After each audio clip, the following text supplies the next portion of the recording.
आगे चलते हैं। ये तो अपना अलग अलग हमने सोचा कि ये क्या होगा अच्छे दिन के विषय में। अब हम अगले प्रश्न पे चलते हैं कि इसमें हमारा यूथ का क्या रोल है, और आप एज ए यंग समाज से, देश से, अपने ऑर्गेनाइजेशन से, भावी ऑर्गेनाइजेशन से आपकी क्या एक्सपेक्टेशंस हैं?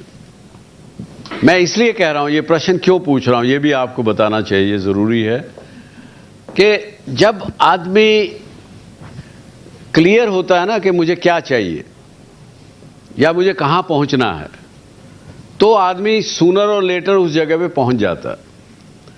लेकिन यदि मुझे कन्फ्यूजन है मेरे पास, क्योंकि मैं किस लिए पूछा ये, मुझे चिट्ठियाँ जो आती हैं ना यूथ से, बहुत चिट्ठियाँ आती हैं, वो ऐसा आभास होता है कि उनको पता नहीं कि वो क्या करना चाहते हैं। कई तो मुझे कहते हैं जी मैं अभी MBA के तीसरे साल में हूँ, मैं पूछना चाहती हूँ आपसे कि मुझे क्या करना चाहिए। तो मैं उनसे पूछता हूँ वापस जवाब दे के, चिट्ठी लिख के, भाई आपने MBA क्यों ज्वाइन किया? कुछ सोच के किया होगा ना, क्या एक्सपेक्टेशन थी आप? नहीं, वो जवाब आता है तुरंत, नहीं नहीं मेरे कुछ दोस्त जा रहे थे MBA करने, इसलिए मैं भी चली गई। तो कहना ये चाहूंगा कि आप कुछ भी कर रहे हैं, क्योंकि जो पल, जो समय है, ये जो निकल गया, उसके बाद जब आप 50-60 साल के हो जाएंगे, मेरी उम्र पहुंचेंगे, तो याद ये करेंगे यार ये जवानी बेकार कर दी, मुझे तो डॉक्टर बनना चाहिए था, मैं तो इंजीनियर बन गया। बहुत से रिग्रेट्स होंगे, तो वो रिग्रेट मत होने दीजिए। जो भी कुछ करें बड़ा साफ सुथरा समझ के करें। इसलिए मेरा प्रश्न है कि आपको पता है कि आप क्या चाहते हैं अपनी लाइफ से, अपने आप से।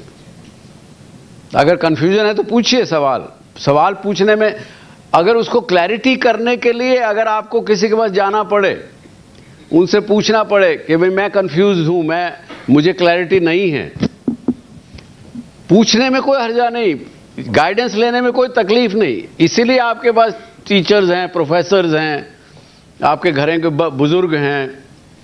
जी, जब आपने अपना बिजनेस स्टार्ट किया था, आप भी हम लोगों जैसे सिर्फ 17 साल के थे, बट आपके पास एक लायबिलिटी थी कि मुझे अपने घर का 5 लाख का लोन क्लियर करना है।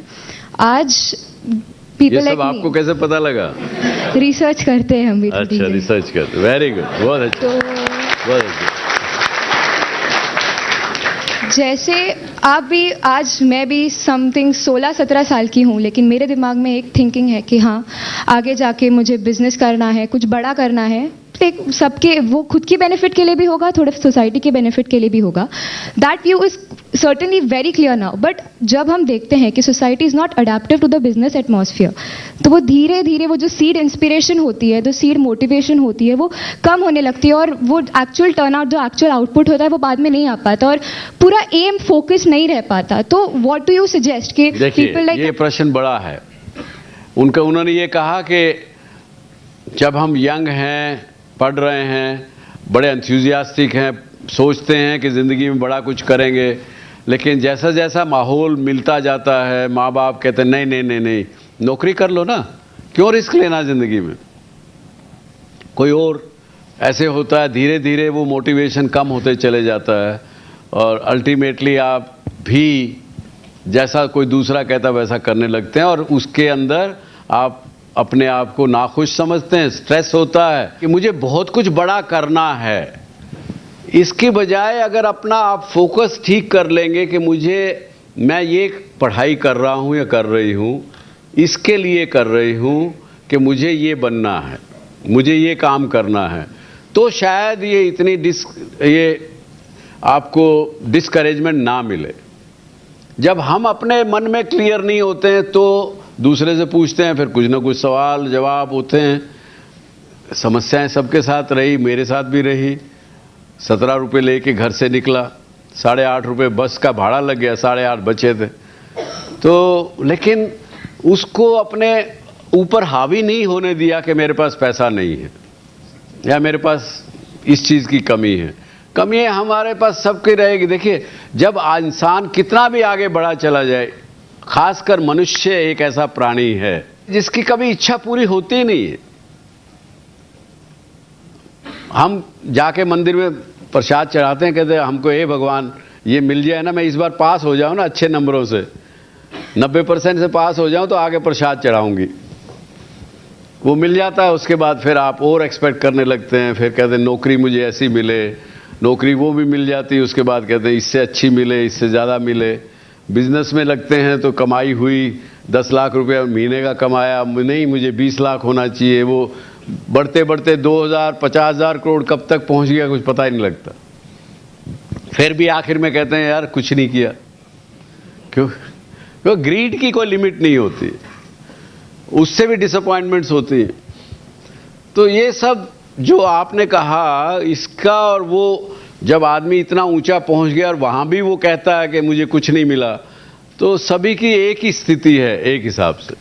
यस सर, आज के दिन डिजिटल जो बिजनेसेस हैं, ये तो अच्छे दिन आने के पहले से उनके अच्छे दिन तो आ ही गए थे, और वहाँ पे जिस तरह से हैवी इन्वेस्टमेंट्स हो रहा है, जिस तरह का एटमॉस्फेयर बन रहा है, नेक्स्ट राउंड ऑफ फंडिंग फटाफट आ रही है 2-2 महीने में, और हजारों करोड़ की बातें हो रही है, जो आज तक शायद 28-29 साल के बच्चे इंडिया में तो नहीं देखा था, फेसबुक ने जरूर किया होगा।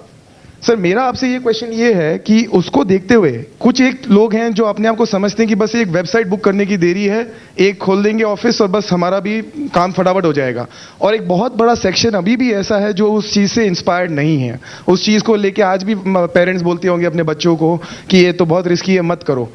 और शायद मुझे भी उस चीज़ का डर लगता है पर्सनली स्पीकिंग कि भगवान करे ये एटमॉस्फेयर अच्छा ही बना रहे, क्योंकि उनके बिजनेस मॉडल रिस्की हैं। कल अगर कुछ हो गया तो ये फिर से जो थोड़ी बहुत पॉजिटिविटी आई है वो खत्म हो जाएगी। आप कैसे देखते हैं डिजिटल नए बिजनेसेस को? डिजिटल बिजनेस एक है, बिजनेस हजारों बिजनेसेस हैं, बहुत सी अपॉर्चुनिटीज़ हैं।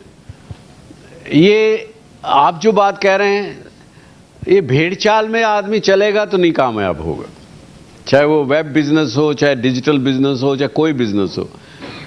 क्योंकि किसी ने, बंसल ने फ्लिपकार्ट बना के 20-15 बिलियन की कंपनी बना ली, मैं भी बना लूं, ये सोच के करेंगे तो नहीं कामयाब होंगे। आप नीड गैप कहाँ है जो कि आज के दिन अवेलेबल नहीं है, दूसरा सर्विस नहीं कर रहा है, उसको देखिए, उसको पूरा करिए, आप कर सकते हैं।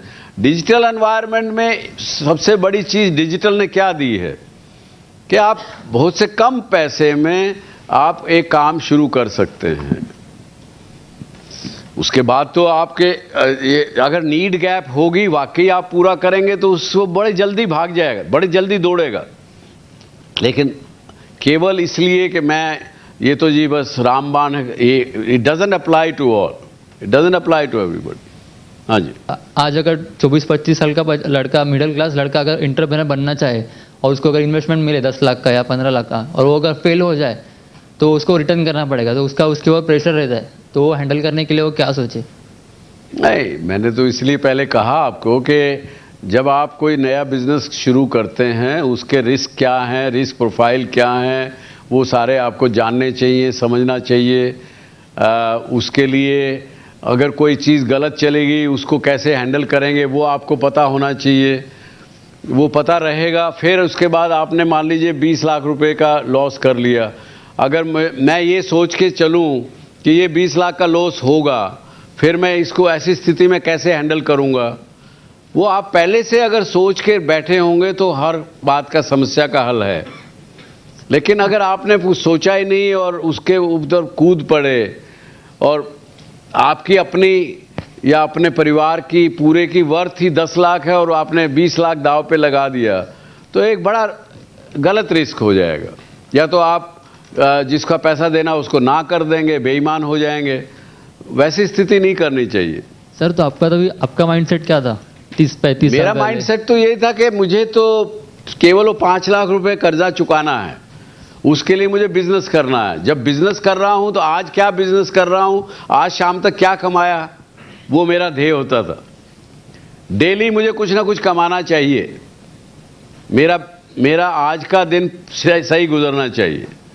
और अगले दिन अगर किसी दिन मैंने 500 रुपये या 5000 रुपये लॉस कर दिया तो मुझे होता था कि नहीं भैया, अब अगले दिन इसकी पूरी भरपाई करनी और आगे पॉजिटिव करना है।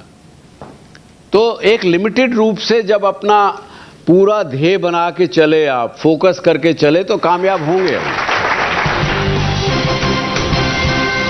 एग्जीक्यूशन में ये हो रहा है कि जब ये एग्जीक्यूशन करने जाते हैं तो ऐसा लगता है नहीं, इसमें और इनोवेटिव या और न्यू ये थिंग ला सकते हैं। एक बार तो आपको मन टिका के उसको करना पड़ेगा और कामयाब करके उसको इनोवेट करते चले जाए। इनोवेशन तो एक लाइफ लॉन्ग एक चीज़ है। आप लोग मुझे कामयाब समझते हैं, जो कि मैं भी कहता हूँ हाँ हूँ, लेकिन आज भी मेरी ये सोच रहती है कि how do I change my orbit, what I think. मेरी कैपेबिलिटीज यहाँ तक ये करने की है।